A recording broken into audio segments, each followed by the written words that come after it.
retrouver sur i24 News en ce vendredi matin. Voici tout de suite le sommaire de votre édition. Réunion Fatah-Hamas à Gaza, véritable réconciliation des deux mouvements palestiniens ou simple message à l'adresse des donateurs avant la conférence du Caire de dimanche? On pose la question dans quelques instants. La paix entre Israéliens et Palestiniens grâce à l'économie, un projet réel, un mythe lointain, on verra ce qu'en disent nos experts au cours de cette édition. Et puis une question ce matin, où est donc passé Kim Jong-un? Le dictateur nord-coréen n'a fait aucune apparition publique depuis plus d'un mois, autant vous dire que les spéculations vont bon train sur son état de santé ou un éventuel coup d'État. On fait le point en deuxième partie d'édition.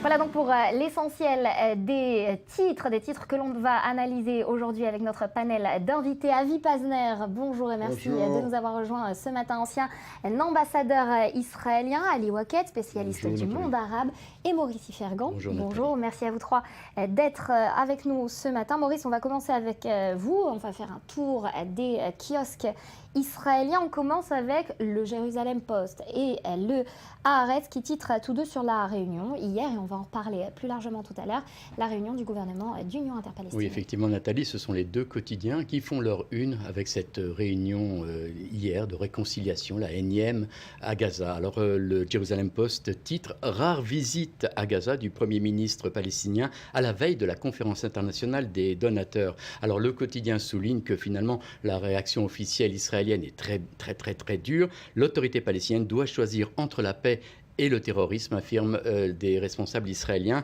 Alors, ils expliquent plus ou moins pourquoi, le contexte, et ces responsables disent « Nous n'avons pas de problème avec le retour de l'autorité palestinienne à Gaza, mais plutôt avec l'expansion du Hamas en Cisjordanie. Jérusalem craint en effet que plutôt que de permettre la prise de contrôle de la bande de Gaza par Mahmoud Abbas, la réconciliation finalement ne permette au Hamas de prendre le contrôle de la Cisjordanie comme il l'avait fait à Gaza. Vous voyez, c'est un scepticisme prudent.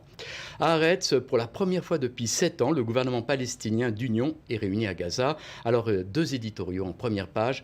Tout d'abord, celle de Jackie Khoury. Jackie Khoury écrit « Difficile de savoir si la nouvelle réconciliation tiendra le coup. Pour le moment, il s'agit surtout d'une opération de relations publiques. Le test commence maintenant. » Et puis Barak Ravid écrit « Le paradoxe de la politique israélienne. Le gouvernement Netanyahou a condamné l'union Fatah-Hamas devant la communauté internationale. Ceci n'a pas empêché Benjamin Netanyahou de permettre le passage du Premier ministre palestinien à Gaza et aussi de négocier avec ce même gouvernement les conditions de la reconstruction. » Alors, Avi Pazner, on y croit, on n'y croit pas, ce gouvernement d'union qui s'est réuni hier? C'est trop tôt pour le dire. En tout cas, oui, c'est remarquable qu'Israël ait laissé passer une délégation palestinienne de la Cisjordanie à Gaza, ce qui démontre que des fois, malgré les déclarations sur le terrain, on est plus pragmatique. Il faut dire aussi que c'est peut-être grâce à la situation où se trouve le Hamas, une situation extrêmement difficile après notre opération militaire, où il y a beaucoup de destruction à Gaza, où le Hamas a beaucoup souffert, où la population palestinienne, malheureusement, a beaucoup souffert, que le Hamas est peut-être maintenant plus réceptif à des positions qui sont quand même plus modérées que les siennes. Mais est-ce que c'est à court terme, c'est-à-dire juste pour faire la bonne figure, comme on dit, avant la conférence des donateurs, ou est-ce que c'est quelque chose L'avenir, on vous le dira, en tout cas, radicalisation de Mahmoud Abbas ou déradicalisation du Hamas. On ouvrira ce débat tout à l'heure avec vous, Avi. Et Ali, on continue cette revue de presse, Maurice, avec Israël Hayom qui parle du budget 2015. Tout à fait différent, effectivement. Israël Hayom titre sur le budget 2015 qui a été adopté cette semaine et surtout la création d'un aéroport international à Ramat David. Alors vous me demanderez où est Ramat David. Alors Ramat David, c'est un petit kibboutz entre Haïfa et Nazareth dans le nord du pays.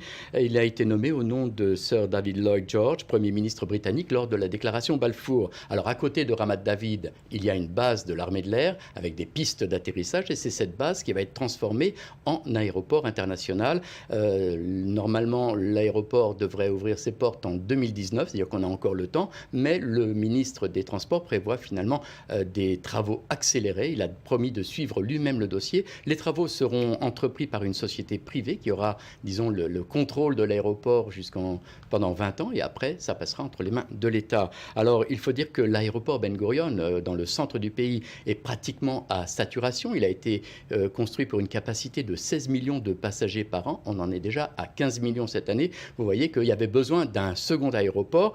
Et en fait, Israël est un petit pays, mais on prévoit aussi un troisième aéroport dans le sud du pays, pas loin de Mitzpe Ramon. Ce troisième aéroport s'appellera Ramon.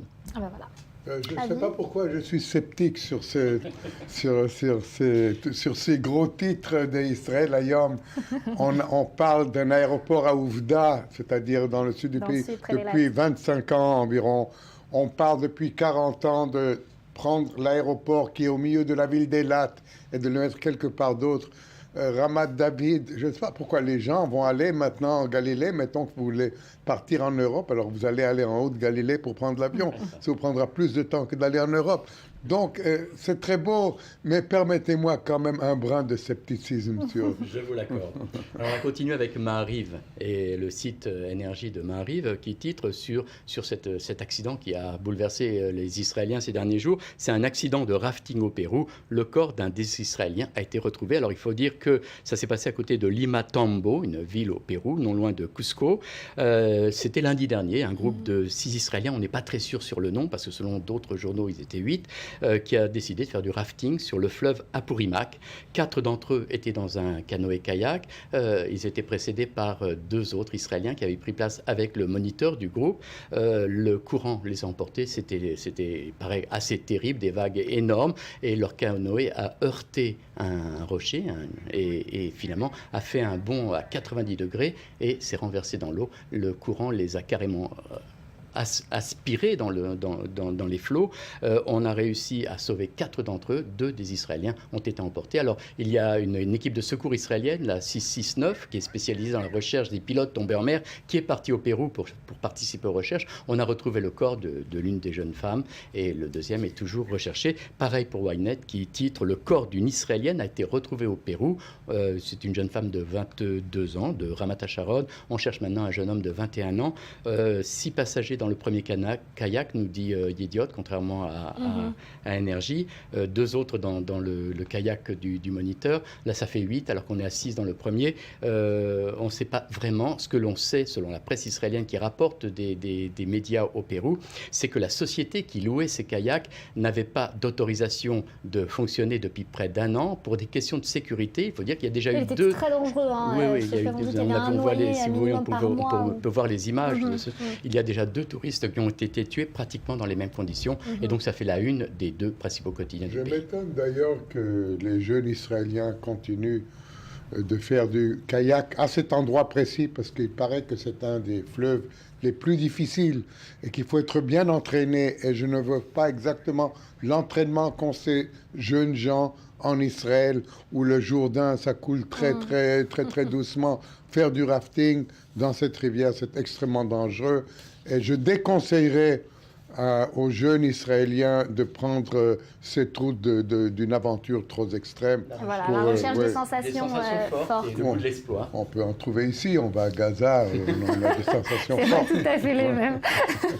Merci beaucoup Maurice pour cette revue de la presse. Vous restez avec nous puisqu'on va en parler donc de cette réunion intergouvernementale entre le Hamas et le Fatah. Vous le disiez justement, Rami Abdallah, le Premier ministre palestinien de l'autorité palestinienne, s'est rendu à Gaza. On va l'écouter ainsi qu'Ismaël Haniyeh. Je ne veux pas dire que les choses seront faciles. Nous avons besoin d'un effort international majeur et de milliards de dollars pour reconstruire Gaza. Nous avons appelé à cette réunion nationale pour mettre à jour les projets et avancer sur la réconciliation du gouvernement. Et nous sommes convaincus que le gouvernement sera victorieux. Alors, on avait un cabinet de technocrates jusqu'à présent. Est-ce qu'on peut passer à un cabinet politique au sein de ce gouvernement d'union, Avi Pazner? Je crois que ça serait encore plus difficile. Vous avez vu les réactions israéliennes il y a quelques semaines lorsque ce gouvernement a été créé, et c'était un gouvernement de technocrates. Je m'imagine que s'il y avait un gouvernement à l'échelle politique, les réactions israéliennes auraient été encore plus négatives. Mais en fin de compte, ça se passe chez les Palestiniens. Ce n'est pas nous qui pouvons leur dicter qui va les gouverner. C'est eux qui doivent comprendre qu'un gouvernement palestinien doit, d'une certaine manière, arriver à un dialogue avec Israël, que ce soit dans le cadre de négociations, comme on a essayé de faire pendant 9 mois, que ce soit dans le cadre, mettons, de relations moins formelles. Et moi, je trouve que il va y avoir ici un combat entre les pragmatiques, qu'ils soient du Fatah, ou il y en a aussi dans le Hamas, entre les pragmatiques et ceux qui ne le sont pas. Alors justement, ces pragmatiques-là, Ali Waked, vont lâcher du lest. Qui va devoir le plus lâcher du lest selon vous, le Hamas ou le Fatah? Il y a un besoin pour les Gazaouis en général, non pas seulement pour le Hamas, de voir la bande de Gaza reconstruite.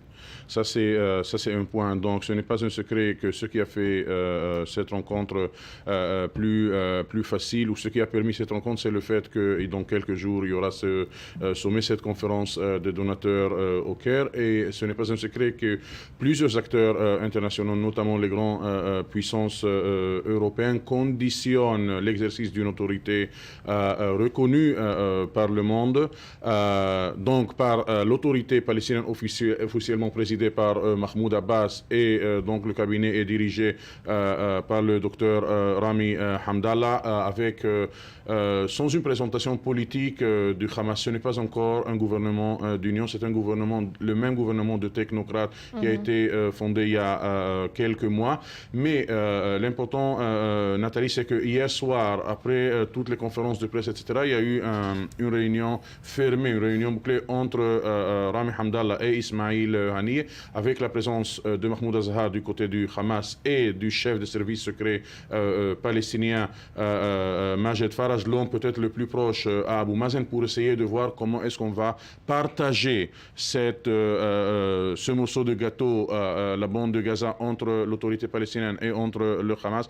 Qu'est-ce qu'attend encore le Hamas? Parce que le Hamas, c'est vrai qu'il a cédé le pouvoir officiel à ce gouvernement de technocrates, mais il tient encore les cordes à la bande de Gaza. Il a un contrôle très important sur la bande de Gaza. Et ce que j'ai compris hier de mes sources, c'est que les directeurs généraux des ministères à la bande de Gaza seront les mêmes directeurs généraux du gouvernement du Hamas. Donc les ministres seront des ministres indépendants technocrates, mais à Gaza, les directeurs généraux seront des membres du Hamas.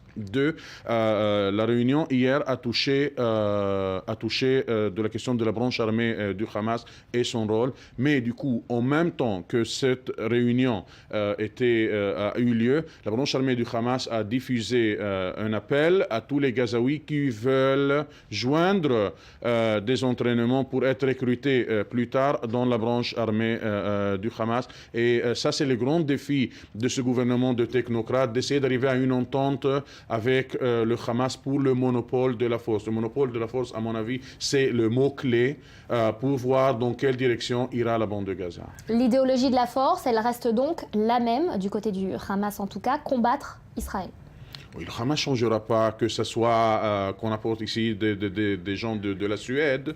L'idéologie du Hamas sera toujours la même. Le rythme va changer. Les circonstances vont dicter au Hamas un peu plus de pragmatisme, mais l'idéologie des frères musulmans... Ça veut dire que le Fatah va devoir pousser à plus de pragmatisme. Comment le Fatah va gérer cette situation? Maintenant, le Fatah gérera cette situation parce que c'est lui qui aura, l'autorité palestinienne aura les fonds des donateurs pour décider de la reconstruction de la bande de Gaza. Mais ce que le Fatah et l'autorité palestinienne craignent, c'est que Israël ne laissera pas cette réconciliation aller jusqu'au bout pour ne pas permettre à Abou Mazen de se présenter dans la communauté internationale comme le dirigeant de la Cisjordanie et de la bande de Gaza. Et ce que disent l'autorité palestinienne, et c'est vrai, il y a quelques jours, du coup, Israël permet à quelques centaines de pèlerins palestiniens d'aller prier aux mosquées de Jérusalem, à la mosquée d'Al-Aqsa. D'une façon très silencieuse, il y a des membres, des dirigeants du Hamas en Cisjordanie qui sont libérés des prisonniers israéliens. Donc l'autorité palestinienne craint qu'Israël n'aura pas intérêt à laisser cette réconciliation fonctionner comme il le faut, parce que Israël est satisfaite avec cette division entre Gaza et entre la Cisjordanie, entre le Hamas et le Fatah, et une union réelle, une vraie union palestinienne permettra à Abou Mazen de dire: moi je suis le dirigeant de la totalité des Palestiniens, Israël devra négocier avec moi et ne pas essayer de manœuvrer entre les divisions interpalestiniennes. Mais la communauté internationale, Avi Pazner, elle va donner de l'argent, ou en tout cas elle va se réunir dimanche avec cette conférence de donateurs pour donner de l'argent pour la reconstruction de la bande de Gaza, avec cette donnée qu'elle vient de rappeler, le Hamas qui en est le principal garant de la force finalement. Est-ce qu'elle va accepter ça, la communauté internationale? Bien, écoutez, malheureusement, oui. Malheureusement, oui. Et toute cette histoire d'union entre, ou bien d'union entre le Fatah et le Hamas ne pourra pas se faire réellement tant que le Hamas aura les mains sur les commandes de la branche armée.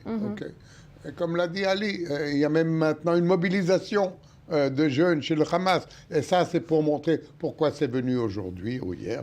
C'est pour montrer au Fatah, c'est bien que vous envoyez le Premier ministre, mais sachez que la force est entre nos mains. Donc, de ce point de vue-là, la situation est claire. Vous me demandez, est-ce que la communauté internationale accepte ce fait que les forces armées restent avec le Hamas? Oui, absolument. Mais qui va donner?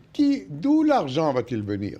Qu'est-ce que vous croyez quand vous dites communauté internationale? Vous croyez qu'il va venir d'Europe, l'argent? L'Europe qui a à peine, pas même sorti, qui est en train peut-être de retourner dans une récession. De l'Amérique, où ils sont maintenant occupés avec Daesh. L'argent, il va venir du Qatar. C'est ça, il va venir du Qatar, peut-être d'un autre pays, mais tout ce forum international, c'est une couverture, pour donner au Qatar la possibilité d'envoyer de l'argent officiellement, mettons, à la bande de Gaza avec l'approbation d'Israël. Maurice, hypocrisie financière ou diplomatique? Non, je crois qu'il va y avoir deux tests maintenant, très bientôt. Le premier test, c'est justement lors de cette rencontre en tête-à-tête entre Haniyeh et Hamdallah. Il a été convenu d'une prochaine visite de Mahmoud Abbas dans la bande de Gaza, et on va voir comment cette visite va se passer. C'est là, ça sera le premier test.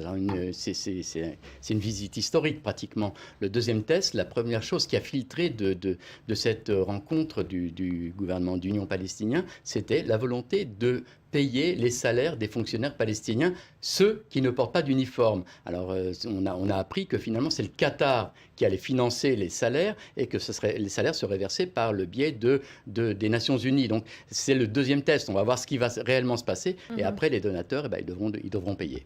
Messieurs, merci. On va passer à présent à un tout autre sujet. En Israël, une famille de victimes d'actes terroristes a décidé de réagir aux menaces des Palestiniens de saisir la Cour pénale internationale contre Tsahal, notamment après l'opération menée dans la bande de Gaza cet été, et a fait jurisprudence. Regardez ce reportage de Mathias Inbar, on en reparle après. 2002. Marwan Barghouti, alors chef des Tanzim, branche militaire du Fatah, est arrêté par Israël. Quelques mois plus tard, la Cour a estimé qu'il avait reçu des ordres et des moyens de la part de Yasser Arafat afin d'employer des cellules terroristes, en l'occurrence les unités Al-Aqsa. La Cour de district de Jérusalem vient de décider que l'autorité palestinienne doit compenser financièrement les familles des 3 victimes israéliennes d'un attentat à l'arme automatique commis en 2001 par des terroristes palestiniens envoyés justement par Marwan Barghouti. Eliada Cohen est avocat des plaignants. Pour lui, les preuves était irréfutable. Nous avons réussi à prouver que cette cellule était composée de fonctionnaires de l'autorité palestinienne, des agents du renseignement et des gardes du corps et chauffeurs du chef des Tanzim, Marwan Barghouti. C'est cette relation directe entre Yasser Arafat, M. Barghouti et ses terroristes, et selon l'article qui prouve le financement de fonds à des biens entraînant l'achat d'armes ou l'organisation d'attentats terroristes, qui font de l'autorité palestinienne un responsable direct. Un système bien rodé, pas si sûr, estime le professeur Klein. Invité par l'autorité palestinienne à donner son expertise pendant le procès, il juge au contraire que l'anarchie régnait au sein des territoires palestiniens. Selon le mythe israélien, l'intifada a été planifiée plusieurs mois en amont. Yasser Arafat donnait les ordres et les attentats avaient lieu. Lorsqu'il le souhaitait, l'intifada s'arrêtait. Tout cela a été centralisé. Ce n'est qu'un mythe et faux historiquement. Des vérités historiques que conteste cette fois l'avocat des plaignants.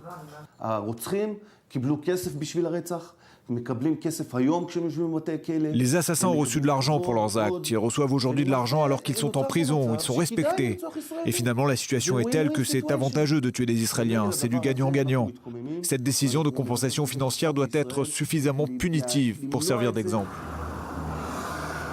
C'est devant cette station-service que le couple Ben Shalom et leur beau-frère ont été assassinés en 2001. Il aura fallu 13 ans à la justice israélienne pour prouver la culpabilité de Marwan Barghouti, le chef des Tanzim, mais surtout de son employeur direct, l'autorité palestinienne. La question est de savoir si ce cas fera jurisprudence pour d'autres attentats terroristes qui ont été commis sur cette même route 443, justement en 2001, par les cellules terroristes envoyées par les Tanzim. Alors Avi Pazner, est-ce que ce que vous venez d'entendre dans ce reportage peut faire jurisprudence et ouvrir la porte à d'autres cas de justice? Certainement, pourquoi pas. D'ailleurs, il y a des précédents. Si vous vous rappelez, la famille de Klinghoffer, ce monsieur qui a été jeté par des terroristes d'un bateau, a fait appel et a gagné en cours de justice aux États-Unis contre les terroristes et contre l'organisation. C'était juridiquement et pas financièrement cette fois. C'est la première fois cette fois que des compensations financières sont accordées et doivent être payées donc. Absolument, parce que dans la jurisprudence, quand vous êtes condamné à quelque chose, il y a des dédommagements à payer, ce n'est pas tout simplement une déclaration. Et ici, je crois qu'il y a beaucoup de cas très net que des Israéliens ont été tués sur ordre de l'autorité palestinienne, c'est-à-dire d'Arafat en son temps, et l'autorité palestinienne en tant que,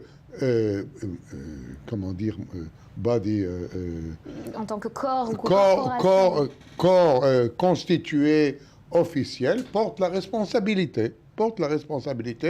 Et donc c'est pour cela que je crois que quand l'autorité palestinienne aujourd'hui, Abou Mazen, menace d'aller à La Haye pour se plaindre contre Israël pour des actes criminels, je crois qu'une des choses qui peut-être le font penser deux fois, c'est qu'Israël aussi peut aller à La Haye, parce que nous aussi, nous avons été victimes. Donc il y a ici un jeu très, très fin qu'il faut jouer, mais certainement, de tous les points de vue, Israël ou les familles israéliennes, peut-être pas Israël en tant qu'État, mais certainement des familles israéliennes qui ont perdu les leurs, peuvent faire appel à la jurisprudence et espérer être dédommagés. Est-ce que vous voyez, Ali Waked, que c'est un phénomène que l'on note de plus en plus? Est-ce que c'est une façon pour les Israéliens de répondre, comme le disait Avi Pazner, à cette menace finalement de l'autorité palestinienne d'aller devant la Cour pénale internationale? Je vérifie avec l'autorité palestinienne. Même ce que l'on dit, c'est que même s'il y aura des centaines de dossiers, ça ne va pas empêcher la marche de l'autorité palestinienne vers le tribunal pénal international. Selon l'autorité palestinienne, il y a un grand soutien au sein de l'Union européenne, surtout moins au sein des Américains, pour cette marche palestinienne vers le tribunal pénal international. Mais ce que dit l'autorité palestinienne, et ce qui est vrai d'ailleurs, c'est que c'est intéressant de voir que Israël encourage des familles de victimes israéliennes de poursuivre l'autorité palestinienne pour être dédommagées. Et de l'autre côté, le législateur israélien prévient les Palestiniens de demander d'être dédommagés quand leur maison ou leurs proches subit des dégâts au cours d'opérations israéliennes. Pour l'autorité palestinienne, bien sûr, il y a ici une hypocrisie israélienne, une double mesure israélienne, et l'autorité palestinienne est sûre que cette menace israélienne ne va pas empêcher la continuation de ce processus, de se séparer de ce bilatéralisme avec Israël et de s'adresser de plus en plus aux institutions internationales et à l'internationalisation du conflit israélo-palestinien. Un deux poids, deux mesures de la justice israélienne, Maurice? Non, moi je vois surtout un danger de la pénalisation de ce conflit. Je veux dire que de toute façon on n'empêchera pas le terrorisme. Je ne pense pas que c'est ça qui va arrêter des terroristes. La deuxième chose que je vois, c'est qu'il y a un côté politique dans cette affaire.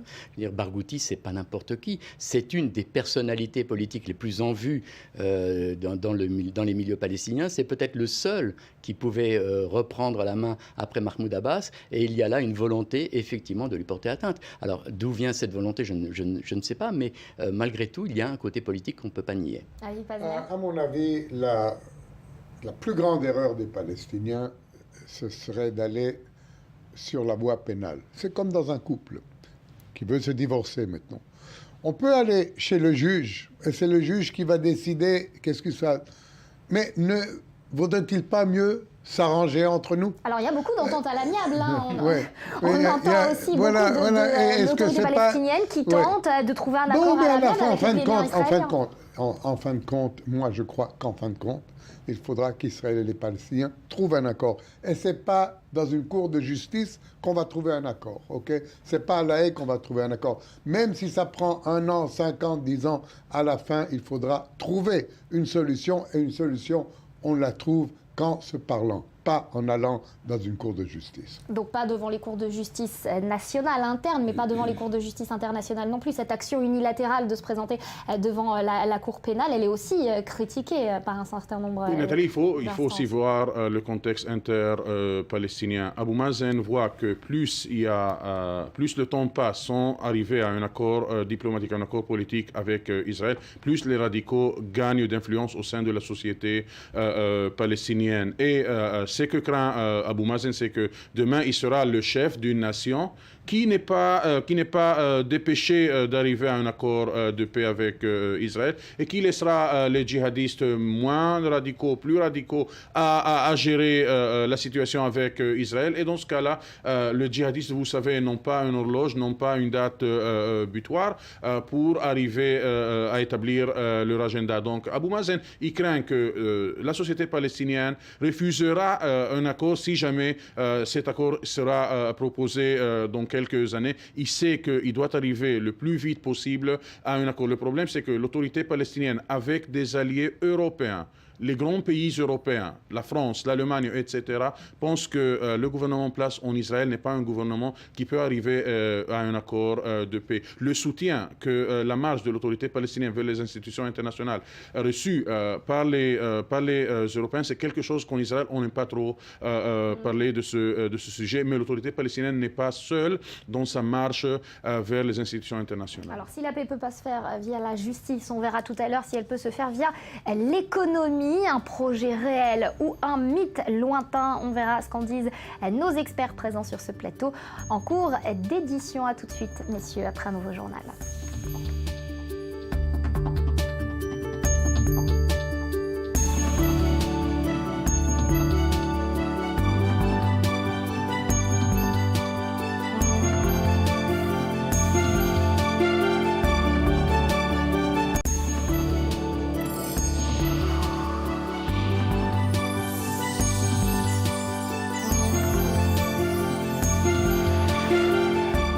Sur le plateau du Morning d'I24 News. À mes côtés, Michel Kishka nous a rejoint. Avi Pazner, vous êtes resté en notre compagnie. Bonjour.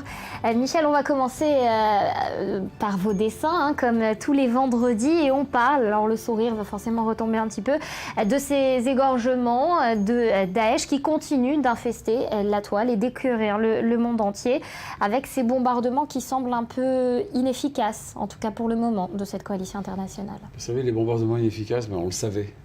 Il n'y a aucune guerre qui a été gagnée par des bombardements. Donc c'est sûr que sans incursion terrestre, mais ça, Obama en parle depuis un certain temps. Mais il aimerait bien que d'autres se joignent et que ce ne soit pas que les États-Unis. Et apparemment, par exemple, la Turquie, elle reste sur des positions comme ça, très très en recul, parce qu'on s'attendait à ce que la frontière turco-kurde, au moins les Turcs empêchent les massacres de se perpétrer, et apparemment ils ne le font pas. Donc ils ne sont pas tout à fait, ils ne dansent pas sur la flûte d'Obama en ce moment. Mais d'un autre côté, c'est vrai que nous, les Occidentaux, appelons-nous Occidentaux, quand on voit ces images d'égorgement, on est quand même malade de les voir, et c'est un travail médiatique très important qu'ils font, Daesh, dans le monde entier. Et donc, et ce qui est intéressant dans votre dessin, c'est que vous avez décidé de ne pas représenter les bourreaux, mais leurs outils, leur D'abord, les bourreaux, je les ai représentés dans un dessin précédent. Vous savez, c'est un thème qui va devenir récurrent dans les informations du monde et dans les dessins des dessinateurs du monde, et il va falloir en traiter d'une manière un peu différente. Alors des fois, c'est avec un peu de dérision, un peu de légèreté, des fois c'est plus dur. La dernière fois, j'avais fait ce fameux bourreau tout de noir, habillé avec son couteau, en train de presque égorger Obama, si vous vous souvenez. Donc là, voilà, c'est quand même... On ne compte plus le nombre des victimes. Ces vidéos sont visibles un peu partout, et je pense qu'un couteau qui saigne et que les gouttes de sang sont aussi nombreux que le nombre des victimes, c'est une manière quelque part de montrer mon dégoût. Et je ne peux pas dire beaucoup plus là-dessus en ce moment. Avi Pazner, il vous évoque quoi ce dessin, en sachant également, et on ne sait pas si vous auriez souhaité le dessiner ou pas, mais que le plus jeune des combattants de l'État islamique, eh bien, il a 10 ans. Il vient d'être tué dans des bombardements manifestement de la coalition internationale. Avi Pazner. Moi, je trouve les dessins de Michel très frappants, comme toujours. Et des fois, dans un dessin, on peut exprimer plus que dans 1000 mots. Parce qu'il suffit de voir et de réagir. Ça vous prend vraiment aux tripes. Et là, justement, le sujet est tellement sanglant, tellement barbare, tellement cruel, que quand on le voit visuellement, on réagit plus, on réagit avec ses tripes, ok, plus qu'avec la raison. Et je crois que ça, c'est le savoir-faire de Michel, de nous rendre en quelques lignes, de nous rendre conscients de la grandeur ou de l'importance ou de la cruauté d'une chose. Parce que c'est vrai qu'en allant sur Google, j'ai vu la vidéo de Gourdel, cet otage français qui a été égorgé, lui, en Algérie, en Kabylie.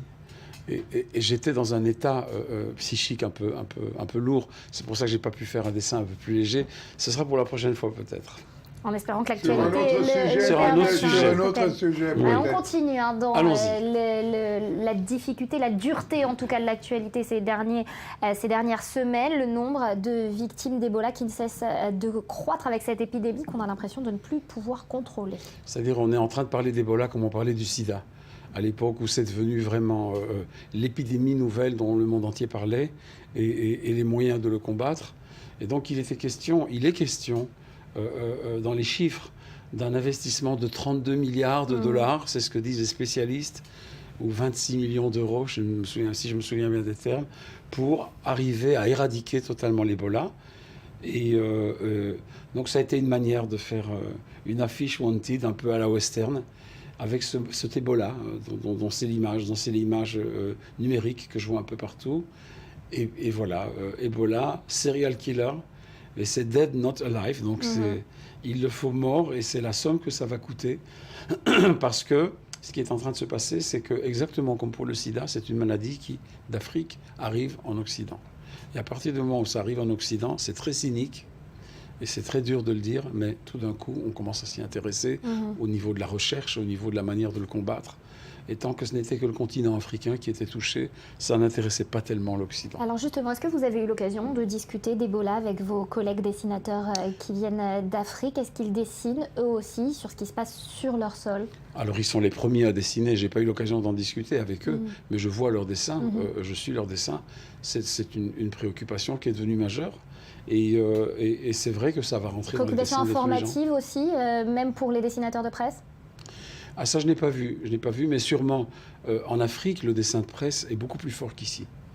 Parce qu'il y a des pays, beaucoup de pays d'Afrique noire et même d'autres parties d'Afrique où il y a un niveau d'analphabétisme très élevé et les dessinateurs et les dessins de presse ont une fonction beaucoup plus forte. Donc aussi au niveau peut-être de l'information et de la protection, ils pourraient intervenir éventuellement. Avi Pazner, vous en tant que diplomate, vous avez été et êtes toujours amené à beaucoup voyager. On entend que beaucoup d'événements sportifs risquent d'être annulés à cause de ce risque de propagation de l'Ebola. C'est une menace que tous les pays aujourd'hui ressentent. Premièrement, moi, je crois qu'on ne prend pas assez de mesures contre. C'est vrai, ce que Michel a dit. Tant que c'était en Afrique, c'était en Afrique. Maintenant, c'est déjà aux États-Unis, c'est déjà en Espagne. Je tremble à l'idée du premier cas en Israël, parce qu'il y aura un premier cas en Israël. Et ce que je trouve un peu gênant et peut-être ridicule même, c'est qu'on ne prenne pas de précautions. C'est-à-dire, seulement maintenant, en Amérique, on mesure la température des gens qui viennent d'Afrique. Bon, c'est bien. C'est absolument. Mais ça, il faudrait faire quelque chose à l'échelle mondiale pour éviter la propagation de cette épidémie, parce que c'est une épidémie peut-être pire que le sida, parce que le sida, vous aviez quand même le temps, Le sida, ça ne tue pas. La transmission se fait beaucoup plus. Ça ne tue pas en une semaine. Et le sida, d'ailleurs, c'est contrôlé. Mettons que si vous n'avez pas de relations sexuelles avec des, etc., etc. Là, c'est un virus qui vient et qui vous tue en une semaine. C'est pire, c'est beaucoup pire que le sida, beaucoup plus dangereux. Et il faut absolument faire quelque chose pour éviter que ça se propage dans le monde entier. Et il faut voir aux frontières des pays d'où viennent des gens qui peuvent être porteurs de ce virus, qu'ils n'entrent pas, qu'ils soient mis en quarantaine immédiatement. Parce que sans ça, d'Amérique, ça va se propager en Amérique du Sud, et d'Espagne, ça va se propager en Europe. C'est tout. Ça, Avi, c'est déjà le plan B, parce que le plan A, c'est d'agir en Afrique, pour ne pas que ça se propage au sein même de la population africaine. Et en tout cas, d'agir sur tous les fronts, c'est ça qui doit... Il faut trouver 32 milliards, Michel, il faut trouver 32 milliards dans une situation économique désastreuse dans le monde. Il faut trouver 32 milliards. Le nerf de la guerre toujours. Allez, on va revenir rapidement sur ce qui se passe à Hong Kong. On ne parle pas des parapluies de Cherbourg, mais dans votre dessin de ceux d'Hong Kong. Oui, alors ce qui m'a intéressé dans ce qu'on appelle la révolte des parapluies d'Hong Kong, c'est qu'à l'origine de cette révolte, il y a un jeune lycéen qui s'appelle Joshua Wong, dont c'est le visage, parce que bon, on peut le voir sur tous les sites, et que finalement, il est quand même arrivé par son action à mobiliser la population hongkongaise, parce que quand même, Hong Kong a été séparé de la Chine jusqu'en 97, donc c'était une colonie britannique, et c'est de là que souffle le premier vent de démocratie. Et en fait, dans les élections qui vont avoir lieu en Chine, le pouvoir central de Pékin veut mettre des marionnettes à eux en place, au lieu de laisser un candidat démocrate s'opposer au pouvoir de Hong Kong.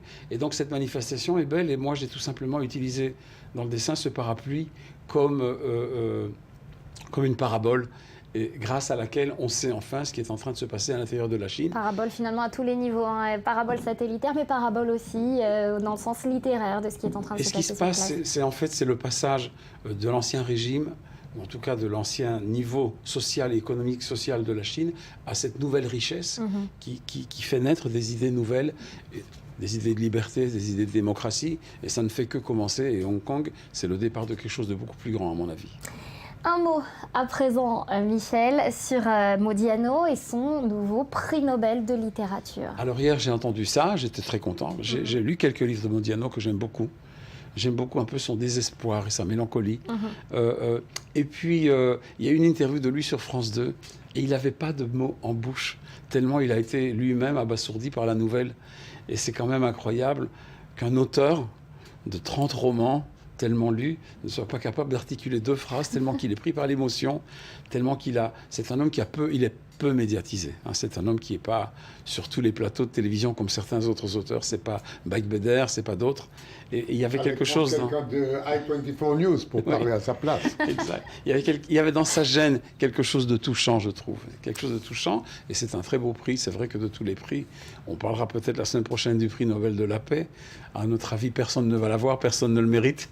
S'il y avait le prix Nobel de la guerre, il y aurait beaucoup plus de candidats. Peut-être Obama qui a commencé ces bombardements pour le prix de la paix qu'il a reçu pour ne rien faire. Allez, on va rester sur ces interrogations, on en reparlera sûrement la semaine prochaine. Alors, on va parler justement un petit peu de paix, la paix par l'économie. Regardez cette initiative à Ramallah qui ouvre son premier accélérateur de start-up. Regardez. Bienvenue dans l'e-zone. Le premier tech park palestinien est inauguré ce matin à Ramallah. Financé en grande partie par des fonds américains, ce site de 800 m² comprend un espace commun de travail pour des jeunes entreprises spécialisées dans les hautes technologies. On trouve aussi Fast Forward, un accélérateur de start-up financé par l'ONG Welfare Association. Fast Forward est le premier accélérateur d'entreprises palestiniennes. Nous investissons dans des équipes qui ont de nouvelles idées d'applications Internet et mobile. 50 000 $ sont donnés à chaque équipe en échange de 8% de leur capital. L'une des prochaines success stories pourrait prendre le visage de Fcash. Cette jeune start-up permet à des particuliers de payer online des produits et des services sans carte bancaire. Fast Forward nous permet de nous connecter sur le monde extérieur. Nous avons 3 investisseurs désormais, l'un est américain, l'autre vient du Golfe et le 3e est d'ici. En résumé, ils nous fournissent tout ce dont on a besoin.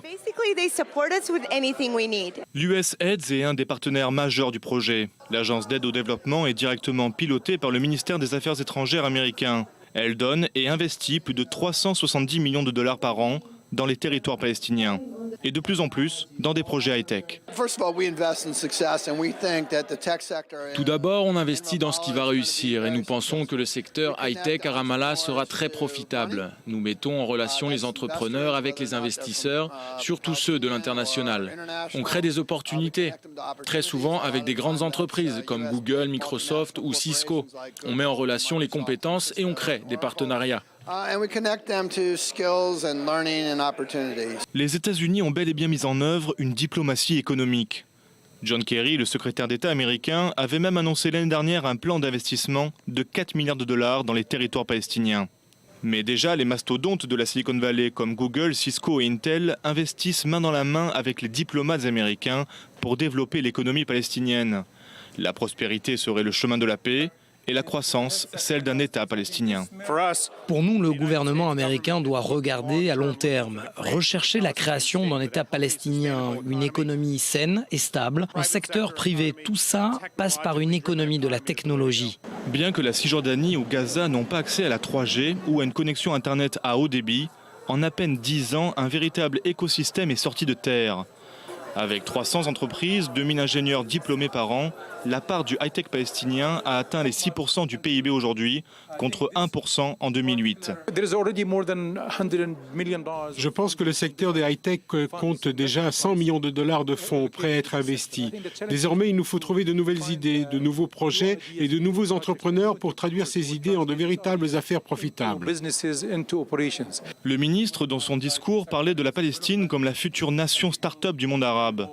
Une appellation empruntée habituellement à Israël et dont le parallélisme interpelle. Bien que les Palestiniens ont pour ordre de ne pas normaliser leurs relations économiques avec Israël, existe-t-il des échanges dans le domaine des high-tech ? Vous pouvez trouver en Palestine des entreprises qui fournissent des activités de sous-traitance, donc oui, ça arrive. En étant optimiste, les startups devraient pouvoir vendre leurs produits au niveau mondial et générer des revenus à la Palestine venant d'Israël ou d'autres pays. C'est quelque chose que nous recherchons en tout cas. Les progrès dépendent bien sûr de la situation politique et du processus de paix.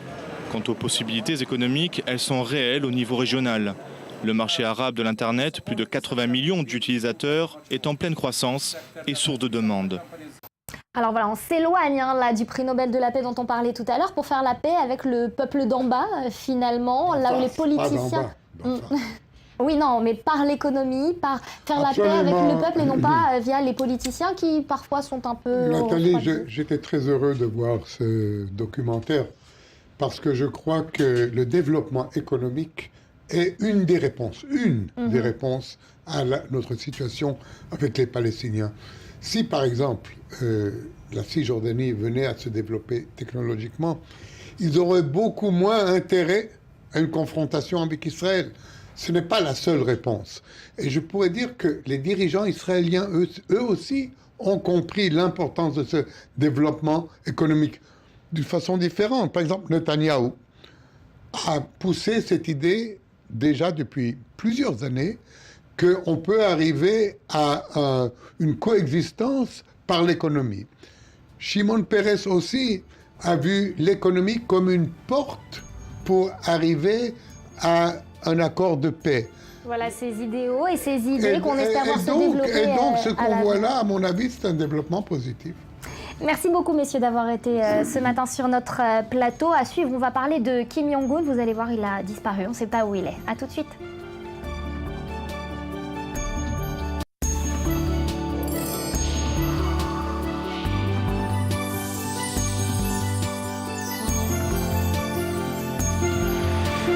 Retour sur le plateau d'i24 News pour notre deuxième heure ensemble d'informations. On accueille Bethsabée Salem qui est avec nous. Bonjour Bethsabée. Bonjour Nathalie. Alors direction avec vous la Corée du Nord avec cette question. Où est passé Kim Jong-un? C'est la question que se posent les médias. Le dirigeant n'est même pas apparu en public ce matin. Déjà, il a raté aujourd'hui donc l'anniversaire de son parti. Alors Bethsabée, quelles sont les hypothèses avancées par les médias? C'est très sérieux, je vois pas pourquoi je souris. Alors, Kim Jong-un aurait peut-être été évincé tout simplement du pouvoir. C'est ce que suggère entre autres sites celui de CNN, que vous pouvez le voir, avec n'aidant pas son état de santé. À 31 ans, il a d'abord pris beaucoup de poids. Les médias ont insisté là-dessus. Il s'est même mis à boiter. Ça n'a pas échappé aux journalistes sur place. Et finalement, il n'est plus apparu en public, donc depuis plus d'un mois. Alors, depuis l'intérieur des sphères du pouvoir, certains auraient pris les commandes du pays. Ainsi, des propositions auraient même été faites de réunions de haut niveau avec Séoul, qui plus est lors d'une visite rare et de dernier moment de dirigeants nord-coréens, avec parmi eux l'homme considéré comme le numéro 2 du régime. Voilà, c'est la thèse en ce moment qui est soutenue par les médias. Beaucoup de mystères autour de cette dictature coréenne, une dictature qui vante son respect des libertés individuelles. Alors, en février dernier, il y a eu un rapport de l'ONU, un rapport selon lequel Pyongyang était accusé de multiples crimes contre l'humanité, meurtres, extermination ou encore avortement forcé. Réponse de Pyongyang en septembre dernier. Alors une dépêche de l'agence de presse officielle qui indiquait sans surprise, je cite, « Les Nord-Coréens sont fiers de faire partie du système des droits de l'homme le plus avantageux au monde », ce n'est pas une blague. Alors, le régime a publié même une étude censée démonter le rapport de l'ONU, étude selon laquelle les témoignages notamment recueillis par l'ONU seraient des témoignages de fanatiques. Il n'empêche que la communauté internationale est inquiète, Nathalie, avec comme exemple cette récente condamnation d'un Américain à 6 ans de travaux forcés, de camp de travail pour actes hostiles au régime, ou encore, c'était une histoire racontée récemment sur RFI, Pyongyang souhaite désormais interdire le Wi-Fi dans les ambassades étrangères de sa capitale. Pourquoi?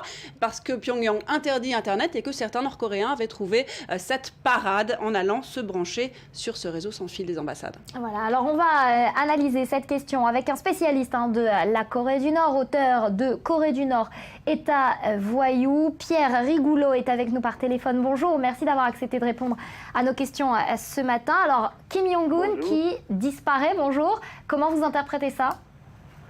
La disparition du leader nord-coréen, très modestement, je suis comme vous, je n'en sais pas plus. La Corée du Nord, c'est un petit peu l'Albanie communiste d'il y a une trentaine d'années. On ne savait pas du tout ce qui s'y passait. Cela dit, il y a des choses qui peuvent arriver, et la presse est assez drôle, il me semble, ces derniers jours. On parle des talonnettes cubaines qui se seraient brisées, on parle de vengeance de l'emmental, d'overdose de fromage, tout ça est assez étonnant. Alors on parle aussi de thèses un peu plus sérieuses, comme quelqu'un qui essaierait de prendre sa place, par exemple. Oui, ça n'est pas impossible, encore que il est particulièrement bien protégé, comme vous pouvez l'imaginer. Mais moi, je pense qu'il faut avancer une autre hypothèse. Il y a des dictateurs qui se manifestent beaucoup, sont dans une relation très forte avec leur population. Je pense à Chavez, je pense à Castro. Il y a quelques années, ils apparaissaient beaucoup en public et vous aviez des discours interminables et une relation très forte avec la population. Et puis, il y a d'autres dictateurs, ceux qui préfèrent être dans l'ombre. Big Brother est partout parce qu'il n'est nulle part, vous voyez. Et c'est une autre façon de maintenir son pouvoir. Alors, est-ce que dans ce contexte, Pierre Rigoulot, on peut espérer un réchauffement des relations entre les deux Corées ? Je ne crois pas que cela tienne à la santé, à la difficulté de santé ou même de pouvoir que connaît le numéro un. Très régulièrement, il y a des réchauffements et très régulièrement, après, il y a des refroidissements. Je pense que c'est plutôt lié aux difficultés alimentaires, notamment, que connaît la Corée du Nord, en tout cas dans les campagnes et dans les petites villes. Et réchauffer les relations avec le Sud, c'est pouvoir espérer une aide accrue du voisin du Sud qui, lui, est dans une situation économique bien meilleure. Merci beaucoup, Pierre Rigoulot, d'avoir répondu à nos questions ce matin. Je vous en prie. Il est l'acteur le plus américain finalement des acteurs israéliens. Il a même joué dans Rambo 3, il a donné la réplique, c'est vous dire, à Stallone. Il est né à la fin des années 50 en Irak, il vit désormais en Israël et il est connu pour sa participation dans des films tels que Jamais sans ma fille, Le cochon de Gaza ou plus récemment, on vous en a parlé sur ce même plateau du Morning, le procès de Viviane Amselem. Lorraine Tolila a rencontré Sasson Gabay, portrait. My name is Sasson Gabay, and I would like to describe myself like I think I should be a Bedouin, a calm Bedouin, but I find myself always on the run. I take from life, I observe a lot, and I use my imagination.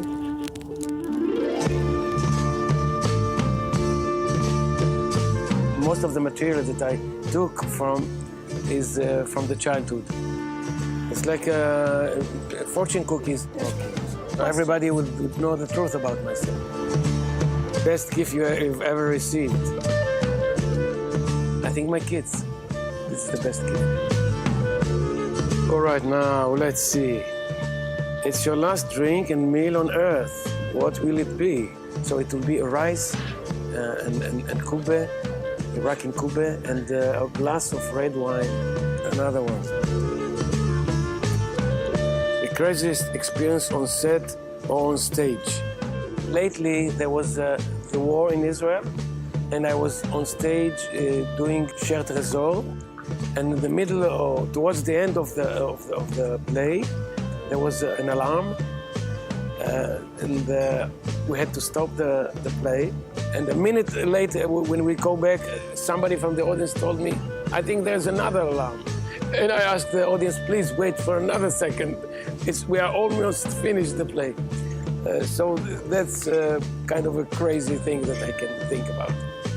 A person you would like to have coffee with. Maybe Gérard Depardieu. What can you say in French? Qu'est-ce que tu veux? Je peux parler un peu le français. J'ai étudié le français à l'école. C'est très beau de vous voir et raconter des histoires avec toi. Country you wish to visit? Maybe it's India. Who or what influences you? Well, today I'm very popular, more than every day because of I don't know, the mood, the sky, I don't know. I'm shining, I don't know why. What influences me? My moods. Also, my wife influences me a lot. What was one thing you wish you knew in high school?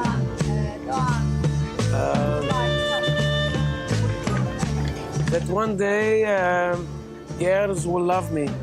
In high school I was worried about not being able to be loved by girls, but if I would know then what I know now, I would be more relaxed. Never too many, never too many. Well, I give it to my kid usually because he likes to collect them. It's stuck. Here's the Ophir. Let's not be too modest. When you get an award, it's always nice, and it's always nice to be appreciated by people and by fellow actors, fellow people from the industry. To the next one. Yeah, sure. Hooray.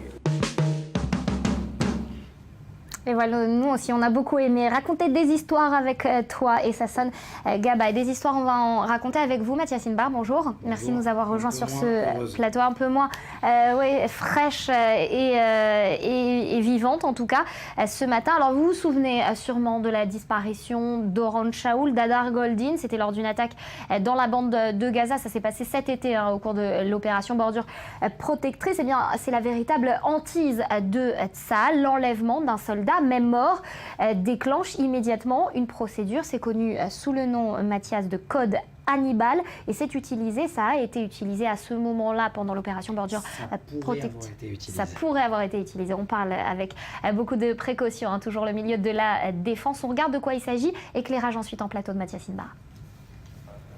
Son nom, protocole Hannibal. Sa mission, tout doit être mis en œuvre pour éviter que des soldats de Tsahal soient kidnappés, même si cela signifie les mettre en danger. C'est l'un des protocoles censés être les plus secrets et surtout les plus controversés de l'armée israélienne. L'un de ses rédacteurs, le général Yaakov Amidror, est le seul à avoir accepté de nous parler. C'est au contraire l'un des protocoles les moins secrets de l'armée israélienne, puisque chaque soldat combattant connaît son existence. Il a pris naissance au moment des premiers kidnappings par le Hezbollah de nos soldats dans les années 80. L'idée de base était que chaque soldat puisse utiliser tous les outils et les moyens pour empêcher un kidnapping, peu en importe le prix. Mais contrairement aux rumeurs, aucune permission n'a été donnée pour tuer des soldats kidnappés. Et selon les premiers témoignages, l'armée israélienne aurait justement utilisé ce protocole pour tenter de contrecarrer la capture du lieutenant Adar Goldin à Rafah le 1er août dernier. Enlevé par des commandos du Hamas, certains experts affirment aujourd'hui qu'il était encore vivant au moment où l'armée de l'air israélienne a frappé plus de 100 fois en moins d'une heure sur un périmètre d'1 km². La question se pose, le protocole Hannibal a-t-il été appliqué ? Le Hamas, le Hezbollah et d'autres doivent savoir qu'à partir du moment où ils kidnappent un soldat, ils ne peuvent pas être des électrons libres et prendre la fuite, même si cela doit passer par risquer la vie de nos propres soldats. La question est de savoir où est la frontière entre éviter un kidnapping à n'importe quel prix et risquer la vie de ce soldat. Peut-on alors parler d'éthique pour un tel protocole ? La réponse est sans équivoque pour cet ancien général. Hors de question, nous demandons à nos soldats de prendre des risques, car c'est l'essence même d'une opération militaire. Je dirais même que c'est l'ADN de la stratégie militaire que de prendre des risques lorsque nous envoyons des soldats en opération. Parfait exemple, 2009, opération Plomb durci. Quelques minutes avant l'entrée des forces de Tsahal dans Gaza, le commandant de l'unité Golani prévient ses troupes. Filmé à son insu, il prévient ses soldats contre toute tentative d'enlèvement. Aucun soldat de notre unité ne se fera kidnapper, en aucun cas, en aucun prix, même si cela signifie déclencher sa propre grenade au milieu de ses ravisseurs, même si cela signifie que vous allez tirer sur la voiture dans laquelle est votre camarade. Alors ça a été, Mathias, on l'entendait dans ce reportage, rédigé, en tout cas mis en place par les commandements du Front Nord au moment où le Hezbollah entendait kidnapper des soldats et se servir d'eux justement comme monnaie d'échange finalement. C'était dans les années 80, le moment où Amal, le groupe Amal, s'est transformé en Hezbollah avec le leadership suprême chiite sur le mouvement libanais.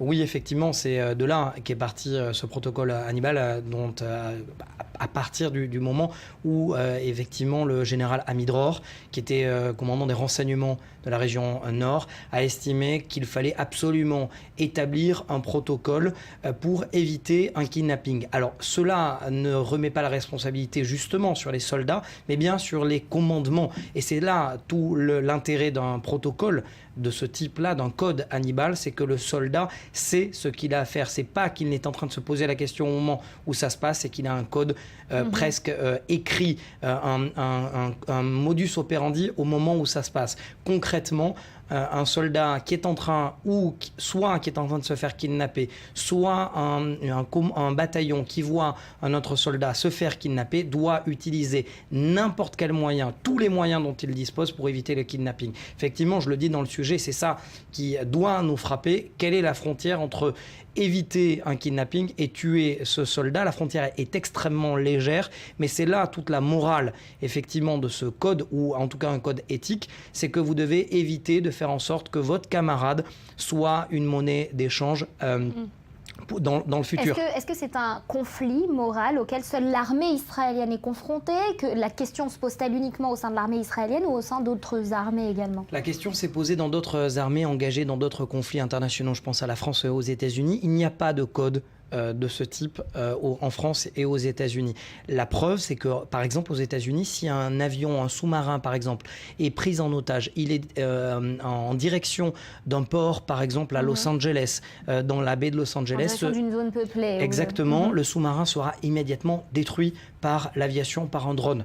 La question ne se pose pas aux États-Unis. Pourquoi elle se pose en Israël? Parce qu'il y a aussi une armée qui est relativement faible en termes d'armes, et surtout qu'il y a un conflit ouvert qui dure depuis 1948, il faut le signaler. C'est dû à la récurrence du conflit et au fait que finalement on ne peut pas se permettre sur une longue durée d'engranger un nombre de personnes. Israël est en état de guerre permanent depuis 1948. La guerre est toujours présente au sein même de la vie quotidienne israélienne, de la vie politique israélienne. C'est la raison pour laquelle d'ailleurs il y a un budget extrêmement conséquent par rapport à d'autres pays en termes de proportion.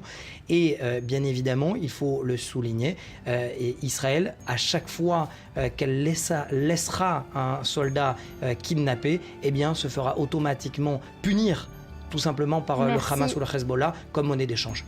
Merci Mathias, restez avec nous dans un instant. On prend la direction de l'Afrique avec Laura Duhamel.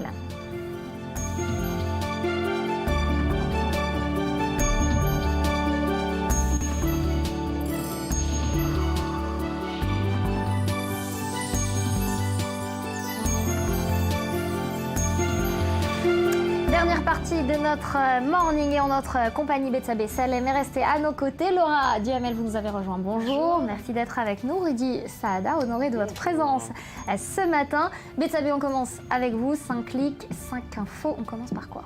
Alors ça ne va pas trop vous faire sourire, on parle d'abord d'Ebola tout de suite et de calculs inquiétants quant à l'épidémie. Le Washington Post rapporte en effet les propos du directeur des centres américains de contrôle et de prévention des maladies, Tom Frieden. Il prévient, sans une action forte et immédiate, l'Ebola sera le nouveau sida. Or, à l'heure qu'il est, eh bien, les chiffres montrent une aggravation de l'épidémie. L'épidémie, il faut comprendre, déclinera à partir du moment où en moyenne, une personne transmettra la maladie à moins d'une autre personne. Or, pour le moment, ce nombre eh bien, se situe entre 1,5 et 2, sans compter qu'il y aurait pour 4 cas connus 6 cas de personnes infectées non signalées. L'inquiétude mondiale grandit d'ailleurs, comme le rapportent les médias. Regardez par exemple Le Monde sur le terrain dans les pays concernés, comme la Guinée par exemple. Eh bien, en Guinée, le centre de traitement de Médecins sans frontières était proche de la saturation hier soir, après une nouvelle flambée de cas. Inquiétude aussi en Europe, par exemple en Grande-Bretagne, où un système de dépistage va être mis en place dans certains aéroports et gares. Le Guardian d'expliquer que les passagers en provenance d'Afrique de l'Ouest vont être vraiment examinés à la loupe. Allez, on prend la direction à présent de la Roumanie, où un autre sujet inquiète. Oui, alors à un mois de l'élection présidentielle, attention, on parle de millions de dollars de pots de vin. Alors, de mémoire de Roumains, jamais une campagne n'avait été rythmée par autant d'affaires, écrit le correspondant de Libé à Bucarest. Il s'agit d'affaires de corruption liées à des contrats avec Microsoft, EADS, et ils éclaboussent aussi bien la droite que la gauche, avec cette question qui tient les Roumains, ou plutôt je devrais dire les téléspectateurs, puisqu'ils suivent cela tous les soirs à la télé. Eh bien, cette question, le Premier ministre et candidat du Parti social-démocrate à la présidentielle, j'ai nommé Victor Ponta, sera-t-il lui aussi éclaboussé? Apparemment, son nom est cité dans un des dossiers. Voilà, c'est la question qui les agite. Allez, on va changer de registre. On parle, Rudy, ça va vous plaire. On va parler de mode à présent avec une combinaison pour femmes, une combinaison signée H&M et ça fait pas mal de bruit. Alors c'est la chaîne suédoise de vêtements, attention, ce serait même dite horrifiée. Nathalie, elle a dû présenter ses excuses pour la mise en vente de la dite combinaison kaki. Elle ressemblerait un peu trop au costume militaire des combattantes kurdes qui se battent donc en Syrie, en Irak, aux côtés des Peshmerga contre Daesh. Alors sur les réseaux kurdes, je vous vois faire la grimace, sur de nombreux réseaux sociaux, eh bien, les Kurdes quand même ont accusé H&M de profiter du combat et du courage des combattantes pour faire du profit. C'était pas mal quand même. Ouais, je trouvais. On parle high-tech. Alors, avec une approche différente de la modernité, ce matin, avec la bonne idée du jour, c'est Ciné Slate. Ça nous vient d'un journaliste du Boston Globe qui a imposé à ses enfants une diète technologique d'une semaine. J'en vois certains frissonner. Alors, même si Neil Sweday avoue qu'il y a eu des moments difficiles pendant cette semaine, il était convaincu du bien fondé de la méthode. D'ailleurs, Steve Jobs lui-même, à en croire le New York Times, interdisait l'iPad chez lui à ses propres enfants, sans compter les études scientifiques très sérieuses selon lesquels les enfants qui se passent de leur téléphone pendant une semaine eh bien, seraient beaucoup plus à même de comprendre les gens qui les entourent, de discerner leurs émotions après les quelques jours. Donc, à la fin de la semaine de ce régime technologique, Nathalie, attendez-vous quand même à une question du genre « Bon, quand est-ce que je peux rallumer la télé ?» Allez, on reste sur cette histoire d'écran pour parler, vous l'aimez bien ça, Betsabé, de nos chers feuilletons d'enfance, rapidement. Donc on a compris, vous c'est la mode, moi c'est les dessins animés. Alors la République s'est penchée sur le renseignement justement de ces dessins animés politiquement incorrect, nous dit le quotidien italien comme Candy, qui nous a prouvé, je cite, qu'on pouvait survivre au malheur de ce monde sans pour autant devoir devenir sœur, ou les chevaliers du Zodiaque, vous voyez comment obtenir la totale fidélité de 5 hommes pour autant n'être l'amante d'aucun d'entre eux. Et je finirai sur Jeanne et Serge, qui nous apprend que les ballons de volley pouvaient devenir ovales tout en respectant les règles du jeu. Ainsi que les terrains sur Olive et Tom qui sont ovales. Et voilà, Olive et Tom, c'est les amours d'enfance de Rudy Saada.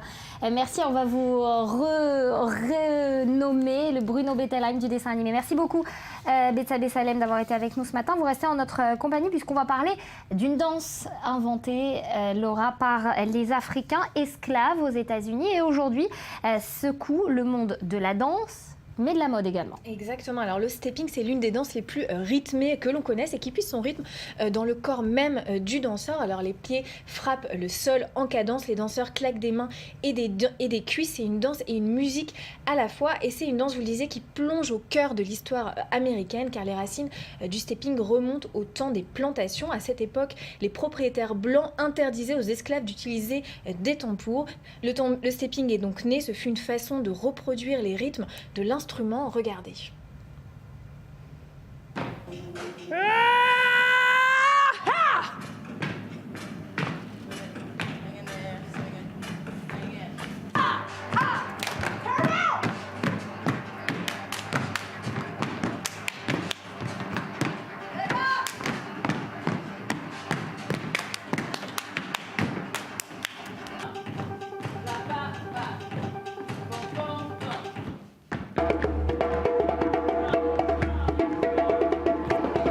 Et en Afrique du Sud, ça a pris une forme particulière puisqu'on parle maintenant de gumboot. De gumboot. Alors la version sud-africaine du stepping, c'est donc le gumboot. C'est une danse similaire mais qui se danse avec des bottes de caoutchouc. Alors le gumboot est né quant à lui au début du XXe siècle pendant l'apartheid. Ce sont les mineurs noirs qui l'ont inventé. Ils n'avaient à l'époque pas le droit de parler dans les mines et ils communiquaient bien via leurs pas de bottes. Avant donc d'être une danse, bien le gumboot était donc un langage codé, un langage secret. Et c'est devenu par la suite cette danse revendicative. Regardez.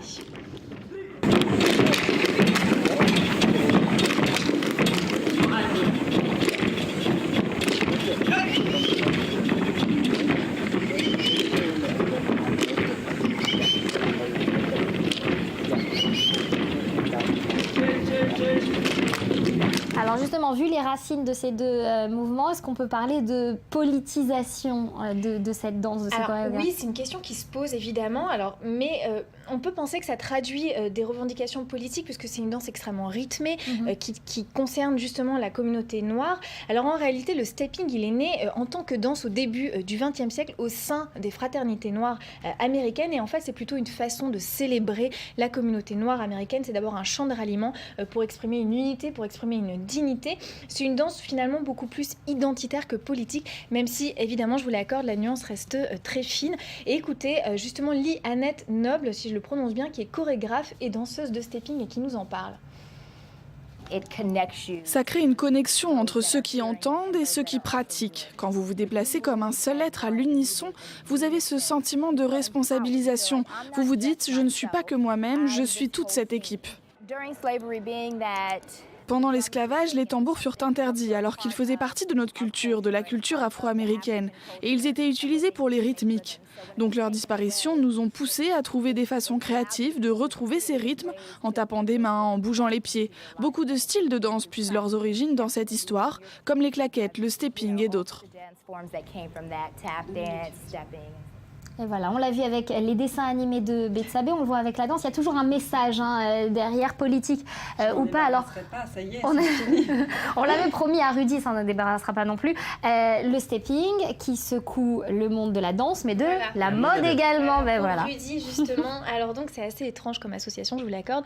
Alors en réalité, le stepping s'est fait connaître du grand public américain dans un film en 88, le film School Days de Spike Lee, où il raconte ses propres années étudiantes. Et depuis un an, eh bien, cette danse est immiscée, je ne sais pas pourquoi, dans le monde de la mode. En réalité, c'est Lee Annette Noble qu'on a entendu à l'instant qui a conquis le couturier américain Rick Owens. Et donc en septembre 2013 à Paris, eh bien, on a vu défiler 40 danseuses de stepping portant les vestes en cuir du couturier, visage sombre, vous le voyez, mâchoire serrée. Elles ont dansé sur un rythme quasi militaire, une allusion finalement aux militaires noirs qui servent actuellement dans l'armée américaine. Alors le spectacle a détonné, surtout dans le milieu feutré et fermé qu'est la mode, et le mouvement a été lancé. D'autres défilés similaires ont suivi. Regardez donc justement ce mélange stepping mode avec les images de ce défilé de Rick Owens.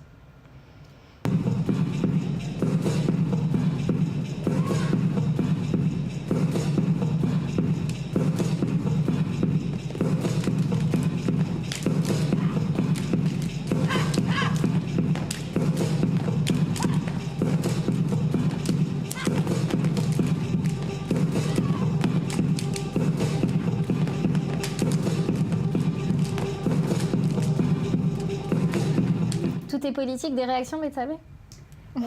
Disons que même à côté de ça, Jean-Paul Gaultier, c'est la petite maison en prairie, quoi.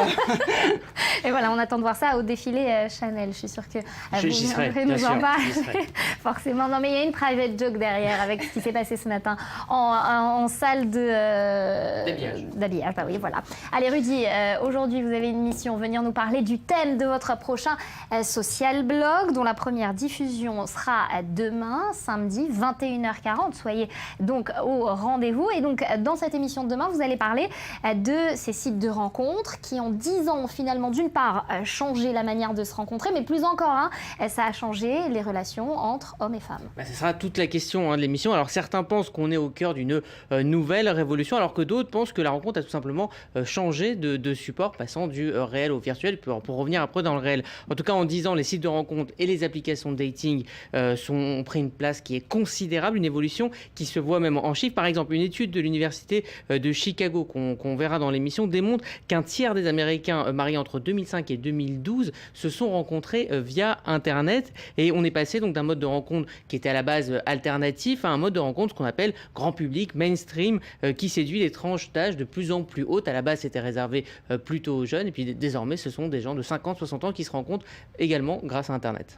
Mais d'ailleurs, Nathalie, vous-même, je crois qu'elle a rencontré son mari. Non, point du tout. Mais vous les avez rencontrés comme ça, vos époux époux respectifs ou vous n'êtes pas dans l'ère de l'Internet? Un peu vieux jeu. Ouais, enfin moi, dans mon mariage, j'ai pas mal essayé les applications. Enfin, c'est pas les applications à l'époque, c'était sur l'ordinateur. En tout cas, c'est un quart ou ça un existait tiers déjà. selon les pays, des gens qui se sont rencontrés par Internet, c'est quand même assez considérable. Alors, on va voir, je crois, un sujet à ce propos. Oui, ou un peu plus tard en tout cas. Est-ce que c'est solide ces rencontres?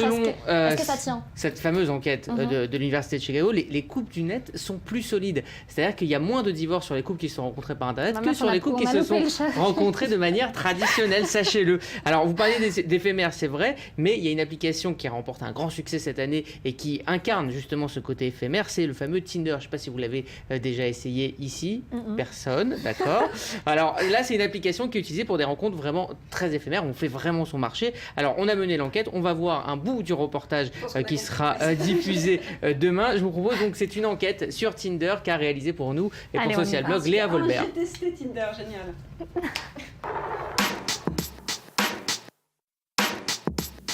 1975, la loi qui autorise l'avortement est votée en France, concluant une décennie de changement, la révolution sexuelle. 40 ans plus tard, Internet et les smartphones sont partout et en 10 ans, c'est un nouveau langage de séduction qui est apparu en ligne. La rencontre se fait sur le net et on fait son marché sur smartphone. C'est seulement pour rencontrer des nouvelles personnes. En fait, rien de très sérieux, peut-être une amitié ou quelque chose comme ça. Il y a des gens étranges sur les sites de rencontres quelquefois. J'utilise l'application pour rencontrer, au fond, des mecs. C'est en quelque sorte faire une liste de tri ou de critères sur ce qu'ils recherchent. Comme, oh, je veux quelqu'un qui mange de la nourriture bio et quelqu'un qui peut chanter le blues, mais qui n'aime pas les chiens. Le contact, direct et facile, c'est le credo de l'application Tinder, créée par 2 Américains à Los Angeles.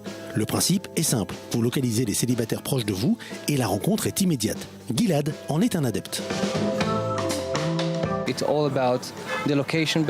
Tout est basé sur la localisation et le fait que tu peux choisir quelqu'un en fonction de son physique. En fait, tu rencontres quelqu'un de la même manière que dans un bar. Tu sélectionnes. On dit juste OK, OK, OK, OK, 5 fois OK dans la journée. Et à la fin de la journée, on regarde les profils qui correspondent. Alors peut-on parler d'une nouvelle révolution sexuelle ? Le Dr Dre est sexologue. Chaque semaine à la radio israélienne, il donne ses conseils aux jeunes. Le portable a changé les habitudes sexuelles de tout le monde, je crois. Il permet beaucoup plus de relations extra-conjugales, permet beaucoup plus d'intimité au sein du couple aussi. Qu'elle soit d'un soir ou pour la vie, la rencontre est devenue une vraie industrie. Les célibataires du monde entier ont donc l'embarras du choix, et pas uniquement les célibataires. On a laissé rencontres pour gens mariés, qui veulent tromper leur partenaire. Ça, c'est très à la mode en Israël, des sites de rencontres pour échangistes. Alors oui, et il y a eu beaucoup de critiques sur ce plateau. Le débat était très vif. C'est ça, sur le plateau, en disant que finalement Tinder, c'était pour les rencontres d'un soir. Alors ça a commencé comme ça, et puis désormais, il y a de plus en plus d'histoires d'amour qui se font via Tinder, mais c'est vrai que le principe à la base de zapping, comme ça, émotionnel, on peut dire ça comme ça, zapping affectif, effectivement, est fait pour une rencontre éphémère. Mais le succès, c'est le ciblage. C'est ce que dit le sexologue Dr Dre, c'est en ciblant les centres d'intérêt. Non, parce que moi on me l'a fait, j'ai 1m80, les yeux bleus. Oui, alors ça c'est pas ça, mais ça c'est vraiment les rencontres ciblées. C'est-à-dire, si vous voulez rencontrer, par exemple, il y a des sites par religion, Mektoub.fr pour rencontrer entre musulmans, G-Date pour la communauté juive. Mais il y a plus étonnant, il y a rencontres militaires, si vous voulez rencontrer un militaire par exemple, ou vous avez des sites pour rencontres de barbus ou de gens de droite ou de gens de gauche par parti politique. Mais donc on en parle, les sites qui marchent le mieux, ce sont les sites sur l'infidélité. C'est ce que dit le docteur dans le reportage, comme Ashley Madison ou encore Glidden. Et c'est ce qu'on peut voir ce soir. Trop vite, on va pas t'en noter. Demain soir à 21h40 en long, en large et en travers. C'est avec Rudy Saada et c'est donc Social Blog. Merci à vous d'avoir été là ce matin. Vite, ça ne rigolez pas. Excellente journée à vous. Et on va terminer l'émission sur ça avec un nouveau journal à suivre sur i24 News.